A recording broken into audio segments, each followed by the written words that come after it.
இன்னைக்கான எபிசோட பொறுத்த வரைக்கும் ஒரு விஷயம் மட்டும் கிளியரா தெரிஞ்சு போச்சு. சாண்ட்ராவோட கேம் பிளே என்ன அப்படின்றது கிளியரா நான் கண்டுபிடிச்சிட்டேன் அப்படின்ற மாதிரி எனக்கு என்னமோ தோணுது. காலையில 1 hour அழுவணும், நைட்ல வந்து 1 hour அழுவணும், நடுவில் ஒரு 1 hour புலம்பணும். இவ்வளவுதான் கேம் பிளே. ரொம்ப சிம்பிள். காலையில 1 hour பிரசன்ட் சட்டை எடுத்துட்டு போய் ஓரமா உட்காந்து கேட்டுக்கிட்டு அழுவணும். நைட் ஒரு 1 hour பாத்தீங்கன்னா பிரசன்ட் சட்டை எடுத்துட்டு கேட்டுக்கிட்டு உட்காந்து அழுவணும். ஏமா என்னம்மா இது ஒரு டிஃபரெண்டான கேம் பிளேவா இருக்கு. இது வரைக்கும் பிக் பாஸ் ஸ்டேஜ்ல இப்படி ஒரு கேம் பிளே நம்ம பார்த்ததே இல்லை. அதுக்கப்புறம் பாத்தீங்கன்னா அந்த நாமினேஷன் ப்ராசஸ் ஒன்று நடந்ததுல அதை பார்க்கும்போது எனக்கு இந்த வாரத்துக்கு யாரா பலியாடா சூஸ் பண்ணி வச்சிருக்கீங்க அப்படின்ற மாதிரி தான் இருக்கு. ஏன்னா அந்த நாமினேஷன் அப்படின்றது ஒரு கண்துடைப்பு. கடைசியில் எப்படி பார்த்தாலும் ஓட்டிங் பேசிஸ்ல எடுக்க போறல. சோ அந்த பலியாடு யாரு அப்படின்ற மாதிரி தான் இப்போ வரைக்கும் தெரியல. யாரா இருக்கும்னு நினைக்கிறீங்க? உங்களோட கருத்தை கமெண்ட்ல மென்ஷன் பண்ணுங்க. இதுக்கப்புறம் ரிவ்யூ ஒன் பை ஒன்னா பார்க்கலாம். இன்னைக்கான எபிசோட் ஓவராலா பார்த்தோம்னு வச்சுக்கோங்களேன், ஒரு மாதிரி ஆவரேஜ் எபிசோட் கூட சொல்ல முடியாது. ஒரு மாதிரி மொக்கையான எபிசோட் தான். பெருசா கண்டென்ட்டே இல்ல. இந்த கேப்டன்சி டாஸ்க், அதுக்கு அடுத்து பாத்தீங்கன்னா இந்த நாமினேஷன் ப்ராசஸ், இது ரெண்டு வச்சு மட்டும் தான் இன்னைக்கான எபிசோட ஓட்டினாங்க. இருந்தாலும் இன்ட்ரெஸ்டிங்கா இருந்ததா அப்படின்னு பார்த்தா இன்ட்ரெஸ்டிங்கா இல்லைங்க. ஆக்சுவலா போன வாரம் கேப்டன்சி டாஸ்க்லாம் பாத்தீங்கன்னா ரொம்பவே ஃபன்னா இருந்தது, நல்லா இருந்தது. ஆனா இந்த வாரம் கேப்டன்சி டாஸ்க் வந்து பாத்தீங்கன்னா ஒரு மாதிரி ஃபன்னாவும் இல்ல, அது ஒரு மாதிரி டக்குன்னு முடிஞ்ச மாதிரி இருக்கு, எங்கேஜிங்காவும் இல்ல. அதனால தான் பாத்தீங்கன்னா ரொம்ப டல் அடிச்சது இன்னைக்கு. ஏன்னா போன வாரம் மண்டே எபிசோட் பாத்தீங்கன்னா அவ்வளவு இன்ட்ரெஸ்டிங்கா போச்சு. அந்த பால் டாஸ்க் அவ்வளவு ஃபன்னா இருந்தது. சரி நானும் அந்த மாதிரி தான் இது இருக்கும்னு நினைச்சேன். ஆனா லைவ்ல பார்க்கும்போது தெரியும் அந்த அளவுக்கு பாத்தீங்கன்னா பெருசா ஃபன்னாவும் இல்ல, இன்ட்ரெஸ்டிங்காவும் இல்ல, டக்குன்னு முடிஞ்சிச்சு அப்படின்ற மாதிரி தான் சொல்லணும். எனிவேஸ் எபிசோட்ல என்ன நடந்தது அப்படின்றது ஒன் பை ஒன்னா பார்க்கலாம். இதெல்லாம் பார்க்கறதுக்கு முன்னாடி ஒரு முக்கியமான விஷயம், சேனலை ஃபர்ஸ்ட் டைம் பாத்தீங்கன்னா சப்ஸ்கிரைப் பண்ணிட்டு வீடியோ லைக் பண்ணி வச்சுக்கோங்க. ஏன்னா அப்பதான் இன்னும் 2-3 பேருக்கு சஜஸ்ட் ஆகும். அப்புறம் தான் பாத்தீங்கன்னா நிறைய வியூஸ் வந்ததா, நிறைய கண்டென்ட் நம்மளும் கொடுக்க முடியும். ஸோ பார்த்து பண்ணி விட்டுருங்க. ஓகே, ஃபர்ஸ்ட் ஆஃப் ஆல் எங்க இருந்து ஆரம்பிக்குதுன்னு பார்த்தீங்கன்னா சாண்ட்ராவோட அழுகையிலிருந்து ஆரம்பிக்குது. அழுகைன்னு சொல்ல முடியாது, புலம்பல்ல இருந்து ஆரம்பிக்குது. எடுத்தோன்னு சாண்ட்ரா வந்து பார்த்தீங்கன்னா பிரஜன் வெளியே போனது வந்து இவங்க அந்த மாதிரி பிளான் பண்ணி தான் பிரஜன் அனுப்பிட்டாங்க அப்படின்ற மாதிரி ஒரு பக்கம் குற்றச்சாட்டு வச்சுட்டு இருக்காங்க. எனக்கு என்னன்னா வீட்டுக்குள்ள பொண்டாட்டி வந்து பார்த்தீங்கன்னா திவ்யாவை கழுவி ஊத்திட்டு இருக்காங்க. வீட்டுக்கு வெளியே புருஷன் வந்து பார்த்தீங்கன்னா திவ்யாவை கழுவி ஊத்திட்டு இருக்காரு. அதாவது பிரஜன் வெளியே போய் கூட அவருக்கு இந்த கேம் புரியலனா ஐயா யாருங்க நீனு வெளியே போயிட்டு சாண்ட்ராக்கு சப்போர்ட் பண்ணிட்டு இருக்காருங்க. ஆக்சுவலி இன்ஸ்டால எனக்கு 2-3 பேர் அந்த வீடியோ ஷேர் பண்ணியிருந்தீங்க, அதை நான் பார்த்தேன். ஸோ அதை பார்க்கும்போது எனக்கும் தெரியுது ஐயா பிரச்சனை, அதாவது இன்னும் உங்களுக்கு என்ன கேம்னே புரியல. புருஷனும் பொன்னாடி ஒரே மாதிரி எப்படியா யோசிக்கிறீங்க? வெளியே போயிட்டு ஆக்சுவலாக உங்கள் ஒப்பீனியன் மட்டும் இல்லாமல் மக்களோட ஓவரால் ஒப்பீனியன் நீங்கள் பார்த்துக்கிட்டு தான் இருக்கீங்க. அப்படி இருந்தும் தான் பொண்டாட்டி மேலே தப்பே இல்லை அப்படின்ற மாதிரி அந்த மனுஷன் முட்டு கொடுத்துட்டு இருக்காருங்க. ஃபுல் அண்ட் ஃபுல் வந்து பார்த்தீங்கன்னா திவ்யா மேலே தான் தப்பு அப்படின்ற மாதிரி சொல்லிட்டு இருக்காருங்க. ஏங்க உங்கள் பொண்டாட்டி என்னென்ன குற்றச்சாட்டு வைக்கிறாங்கன்னு உங்களுக்கு தெரியுதா? உங்களையும் தாங்க சேர்த்து அசிங்கப்படுத்திட்டு இருக்காங்க. எப்படிங்க நீங்கள் சப்போர்ட் பண்ணுறீங்க அப்படின்னு எனக்கு சத்தியமாக புரியல. எனிவேஸ் பிரஜன் வந்து பார்த்தீங்கன்னா இந்த மாதிரி குற்றச்சாட்டு ஒரு பக்கம் வச்சுட்டு இருக்காரு. இன்னொரு சைடில் பார்த்தீங்கன்னா சாண்ட்ரா வந்து வீட்டுக்குள்ளே வந்து பயங்கரமாக புலம்பிட்டு இன்னொரு சைடில் பயங்கரமாக குற்றச்சாட்டு வச்சுட்டு இருக்காங்க. பிரச்சனை வந்து இந்த மாதிரி டார்கெட் பண்ணி தான் வெளியே அமிச்சிட்டாங்க, என்ன எல்லாரும் சேர்ந்து சார்ஜ் பண்ணி வராங்க அப்படின்ற மாதிரி சொல்கிறாங்க. எனக்கு புரியல, எல்லாரையும் ஒட்டுமொத்தமாக பார்த்தீங்கன்னா பொதுவாக இவங்க பாட்டுன்னு கத்திட்டு போயிடுவாங்களாம். வந்து தலைமையில் ஏறிக்கோ வந்து உட்காருவா அப்படின்ற மாதிரி இஷ்டத்துக்குன்னு பஜாரி மாதிரி கத்திட்டு போயிடுவாங்களாம். எல்லாத்தையும் கத்திட்டு போயிட்டு எல்லாரையும் என்ன டார்கெட் பண்ணுறாங்க. அமித் எனக்குன்னு யாராவது வேணும்ல சண்டை போடுறதுக்கு அப்படின்றாங்க. இப்போ சாண்ட்ரா அதான் சொல்கிறேன், சாண்ட்ராவை பொறுத்த வரைக்கும் பார்த்தீங்கன்னா தனியாக போய் சண்டை போடுற அளவுக்கு கெப்பாசிட்டி இல்லை. ஆக்சுவலாக அவங்களுக்கு இவ்வளோ நாள் திவ்யான்னு ஒரு ஆள் இருந்தாங்க சண்டை போட சொல்ல. திவ்யா வந்து பேசுவாங்க, இவங்க வந்து பார்த்தீங்கன்னா அங்கங்கே 2 பாயிண்டை போட்டு ஓடுவாங்க. இப்போ அவங்களுக்கு வந்து சப்போர்ட்டுக்கு வந்து பெருசாக ஆள் இல்லாதனால போய் சண்டைக்கு போகிறதுக்கு பயந்துட்டு இருக்காங்க. அதுதான் அமித் கேட்குறாரு, ஏன் பயப்படுறீங்க? நீங்கள் வந்து பயந்து வர மாதிரி இருக்கு. நேற்று கானா வினோத்துக்கிட்ட அதே மாதிரி திவ்யா கிட்ட நைட் வந்து அந்த சண்டை நடக்கும்போது நீங்கள் ஒரு விஷயத்தை வந்து பார்த்தீங்கன்னா சொல்லாமே அவங்க உங்ககிட்ட ஒரு கேள்வி கேட்குறாங்க, அதுக்கு பதிலே சொல்லாமல் நீங்கள் போறீங்க. உடனே அப்படி கேட்கும்போது நான் எதுக்கு பதில் சொல்லணும்? எனக்கு பதில் சொல்லணும் அவசியம் இல்லை, எனக்கு பிடிக்கலையே, அப்புறம் எதுக்கு நான் பதில் சொல்லணும்? ஏமா நீ ஒரு குற்றச்சாட்டு வைக்கிற, அதுக்கு ஒரு கிளாரிட்டி கொடுக்குறாங்க. அந்த கிளாரிட்டி கொடுக்கும்போது நீ தானமா பதில் சொல்லணும். அதை விட்டு இவங்க பதில் சொல்லாமல் ஓடி வருவாங்களா? இவங்களை உடனே டார்கெட் பண்ணுறாங்களா? நீ என்ன வேணா சொல்லிட்டு போவ, திருப்பி உன்னை ஏன் சொல்கிறேன்னு கேள்வி கேட்டால் அதுக்கு வந்து ஒரு காரணத்தை சொல்லாமல் ஓடி போயிட்டு எனக்கு பேச விருப்பம் இல்லை, பேச பிடிக்கல அப்படின்னு மாதிரி ஓடி போயிடுவேன். அதுக்கப்புறம் என்ன சொல்லுவேன், இந்த மாதிரி எல்லாம் டார்கெட் பண்ணி வராங்க அப்படின்னு மூலையில் உட்காந்து ஒப்பாரி வைக்கிறது. எம்மா என்ன ஒப்பாரின்றீங்க? ஐயோயோ நடிப்பு அரக்கினா அரக்கிதான்ல, அரக்கி ஆக்சுவலாக அரக்கனே மிஞ்சிருவாங்க போல இருக்கு. அந்த அளவுக்கு பார்த்தீங்கன்னா அந்த கேட்டுக்கிட்ட உட்காந்து அந்த அளவுக்கு அழுதுகிட்டு இருக்காங்க. இதில் வேற நான் போக மாட்டேன், எல்லாரையும் பாருங்க ஒரு வழி பண்ணிட்டு தான் போவேன் அப்படின்ற மாதிரி எது உட்காந்து அழுது பார்க்குற மக்களை சாவடிக்கிறீங்களா? அதுதான் ஒரு வழியில். வீட்டுக்குள்ளே இருக்கவங்களை இவங்க எதுவும் பண்ண மாட்டாங்க, வீட்டுக்கு வெளியே இருக்க நம்மளை தான் ஐயா டே அடிச்சு துரத்துக்கனா தயவு செஞ்சு அப்படின்ற மாதிரி தான் நம்மளை ஃபீல் பண்ண வைக்கிறாங்க. எனக்கு தெரிஞ்சு இந்த வீக்கெண்டு எப்படியாவது சாண்ட்ரா வந்து பார்சல் பண்ணுவாங்க அப்படின்ற மாதிரி தான் தோணுது. ஏன்னா அந்த அளவுக்கு ஹேட் ரேட் வாங்கிட்டே இருக்காங்க.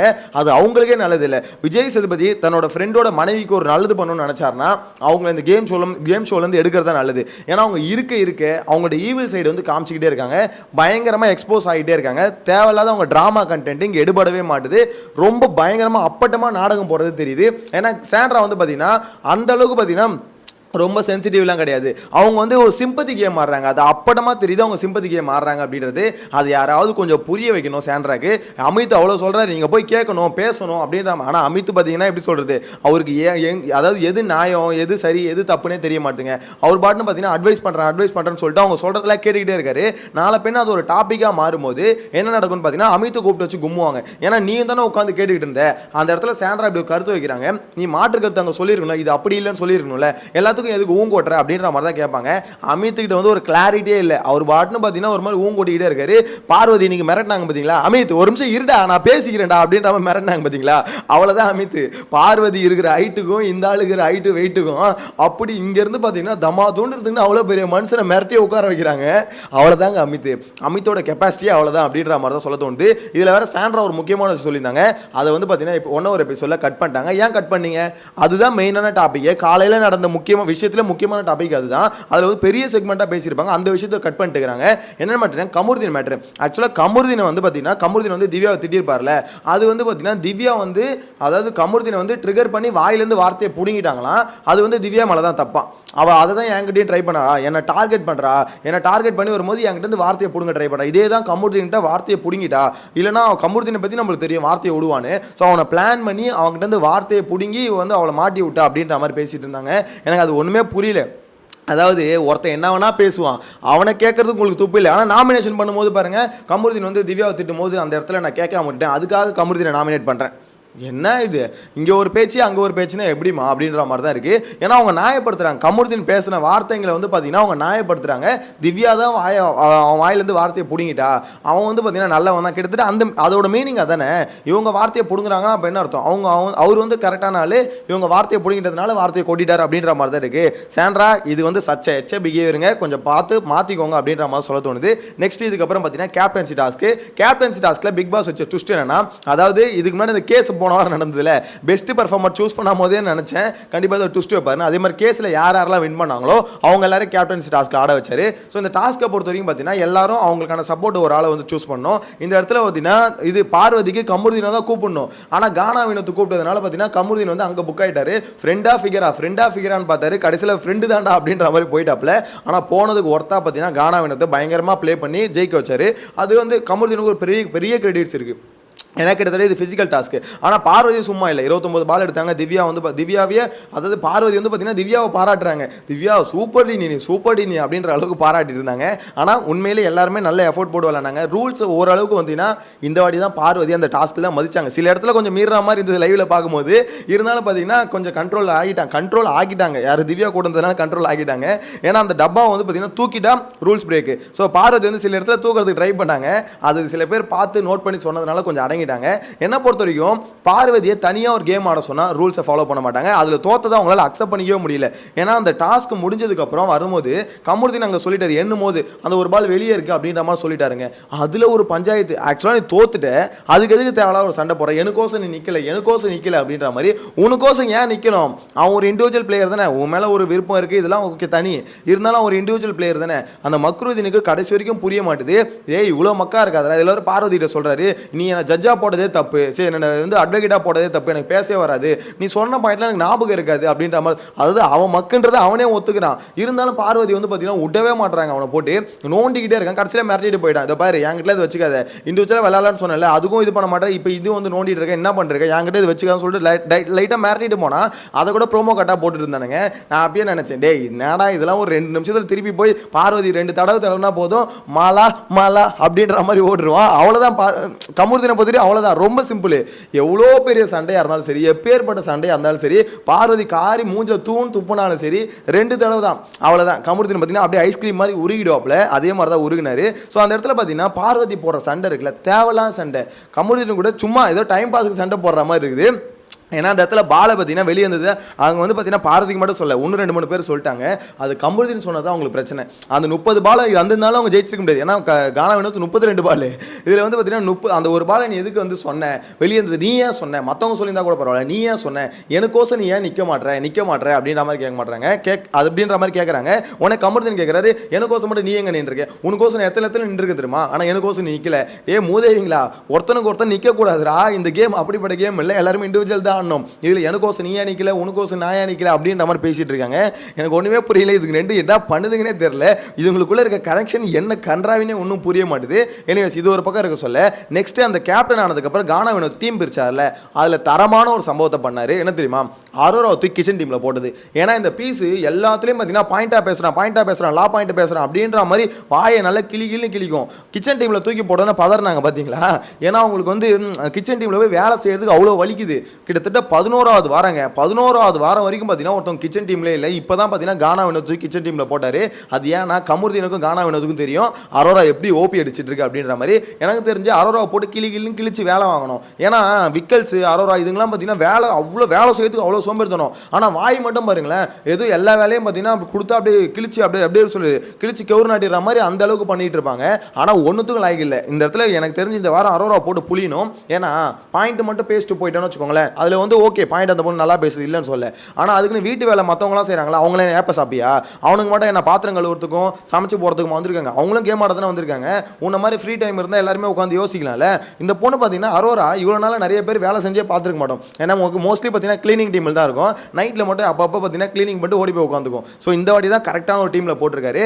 அதுக்கப்புறம் இது பார்வதி, இந்த கிளீனிங் டீமில் பார்வதியை போட்டு அந்த பார்வதி கிட்ட வேலை வாங்குறதுக்குள்ள அந்த மனுஷன் கானா வினோத்துக்கும் அவங்க அதாவது ஆக்சுவலாக எப்பவுமே இந்த வீட்டுக்குள்ளே வந்து பார்த்தீங்கன்னா ரொம்ப கத்துறது, ஒரு கான்வர்சேஷனில் நிறைய கத்துறதுன்னு பார்த்தீங்கன்னா ஒன்று கானா வினோத்து கத்துவார், இன்னொன்று பார்வதி கத்துவாங்க. இவங்க ரெண்டு பேருக்குள்ளேயே நீ கத்திக்கும் போது பார்த்தீங்கன்னா யாருமே தடுக்க முடியல.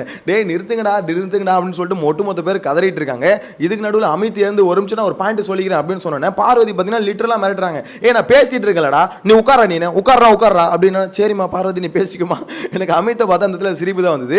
ஆனால் கானா வினோத் பார்வதி கிட்ட வேலை வாங்குறதுக்குள்ள நொந்து போறாரு. நாமினேஷன்லேயே அதை சொல்லி தான் நாமினேட் பண்ணாரு. அவங்க கிட்ட ஒரு வேலை வாங்க முடியலங்க, அதை சொன்னோன்னே செஞ்சுட்டா முடிஞ்சுது. ஆனால் அதுக்கு அவ்வளோ தூரம் அவங்கள ஃபாலோ பண்ணி கெஞ்சி கூத்தாட வேண்டியதாக இருக்குது. சும்மா கொஞ்ச நேரம் கொஞ்சம் குப்பை, அந்த கொஞ்சம் குப்பையை பெருக்கிறதுக்கு அவங்க கிட்ட அவ்வளோ கெஞ்ச வேண்டியதாக இருக்குது அப்படின்ற மாதிரி அந்த மனுஷன் ஓப்பனாக ஒத்துக்கிறாரு.